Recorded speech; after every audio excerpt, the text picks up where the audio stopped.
Hello friends, स्वागत है आपका हमारे एक और एजुकेशनल वीडियो में। बात है साल 1975 की, जब तत्कालीन प्रधानमंत्री इंदिरा गांधी देश भर में इमरजेंसी लागू कर देती है और 2 सालों के लिए आम जनता को उनके मौलिक अधिकारों से वंचित कर दिया जाता है। आखिर उस समय की तत्कालीन स्थिति क्या थी? ऐसी कौन से कारण थे जिसके कारण इमरजेंसी लगाए गए और क्यों हर कोई इमरजेंसी लगाने के खिलाफ होता है? आइए इस वीडियो में इन सब सवालों के बारे में डिटेल से जानने की कोशिश करते हैं। जब भी देश में आंतरिक, बाहरी या आर्थिक रूप से किसी बड़ी संकट आने की संभावना होती है तो इमरजेंसी लागू किया जा सकता है। इसमें केंद्र सरकार के पास अधिक शक्ति आ जाती है और वे बिना रोक टोक के गंभीर से गंभीर फैसले ले सकते हैं। भारतीय संविधान में अनुच्छेद 352 राष्ट्रपति को यह शक्ति देती है, जब देश की सुरक्षा पर युद्ध, बाहरी हमला या आंतरिक विद्रोह की संभावना हो तो वे इमरजेंसी लागू कर सकते हैं। इस समय लोगों को उनके मौलिक अधिकारों से वंचित कर दिया जाता है, जैसे कि अभिव्यक्ति की स्वतंत्रता, सभा करने की स्वतंत्रता, संगठन बनाने की स्वतंत्रता, धार्मिक स्वतंत्रता आदि खत्म कर दी जाती है। क्या आप जानते हैं कि 1975 से पहले 1962 की इंडो चाइना वार और 1971 के इंडिया पाकिस्तान वार के दौरान इमरजेंसी लगाई जा चुकी है, लेकिन 1975 वाली इमरजेंसी दोनों में से काफी अलग है, क्योंकि उसके पीछे का कारण कोई युद्ध या कोई रीजन नहीं था, बल्कि पहले से चल रहे कई घटनाओं के परिणाम स्वरूप 1975 में इमरजेंसी लगाई गई थी। इन घटनाओं की शुरुआत होती है साल 1971 से, जब इंदिरा गांधी दोबारा चुनाव जीतकर प्रधानमंत्री बनती है। 1971 वो साल था जब इंडिया पाकिस्तान वार हुआ था, जिसके बाद भारत की अर्थव्यवस्था पर बुरा प्रभाव देखने को मिला था। महंगाई आसमान छूने लगी थी और उस समय तक कांग्रेस एक बड़ी पार्टी बन चुकी थी और उसके अंदर करप्शन होने लगा था। राज्य सरकारों में भी करप्शन तेजी से बढ़ने लगी थी, जिसके बाद गुजरात में नागरिकों ने सड़कों पर आकर करप्शन के खिलाफ प्रोटेस्ट करना शुरू कर दिया। गाड़ियां जलाई गई और पुलिस पर हमला किया गया, जिसे नवनिर्माण आंदोलन कहा जाता है। गुजरात की जनता की मांग थी कि उस समय के तत्कालीन सरकार को डिसॉल्व कर दिया जाए। तब प्रधानमंत्री इंदिरा गांधी के पास और कोई ऑप्शन न होने के कारण उनकी बात मान ली जाती है और गुजरात की सरकार को डिसॉल्व कर दिया जाता है। उसी साल बिहार में भी स्टूडेंट के द्वारा कांग्रेस के करप्शन के खिलाफ प्रोटेस्ट की जाती है, जिसका नेतृत्व जेपी नारायण के द्वारा किया जाता है और मांग की जाती है कि बिहार की सरकार को भी डिसॉल्व कर दी जाए। पर यहाँ इंदिरा गांधी ऐसा नहीं करती है और आंदोलन को एंटी नेशनलिस्ट मूवमेंट करार देती है। इसके अलावा एक और लीडर जॉर्ज फर्नांडिस के द्वारा 3 दिनों की रेलवे स्ट्राइक करवाई जाती है, जिसमें रेलवे के वर्कर्स के लिए बेटर सैलरी और बेटर वर्किंग कंडीशन की मांग की जाती है। इस स्ट्राइक में लगभग 17 लाख वर्कर्स शामिल होते हैं और ये उस समय की दुनिया की लार्जेस्ट वर्कर स्ट्राइक बन जाती है। तब आती है साल 1975।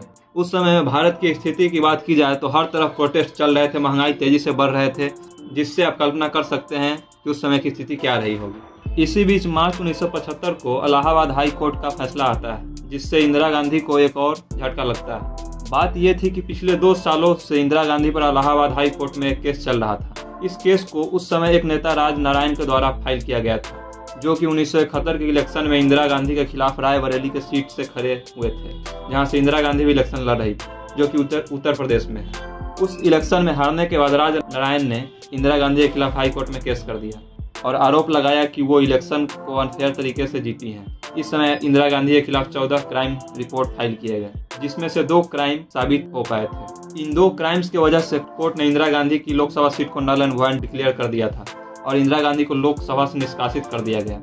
चूंकि ये फैसला इलाहाबाद हाई कोर्ट का था, इसलिए जजमेंट के अगेंस्ट अपील करने के लिए इंदिरा गांधी सुप्रीम कोर्ट गई। अपोजिशन इसका फायदा उठाते हुए सड़क पर उतर गए और मांग करने लगे कि प्रधानमंत्री को अब रिजाइन कर देनी चाहिए। मोरारजी देसाई ने इस प्रोटेस्ट को कांग्रेस के अगेंस्ट डू और डाई का मूवमेंट बताया था।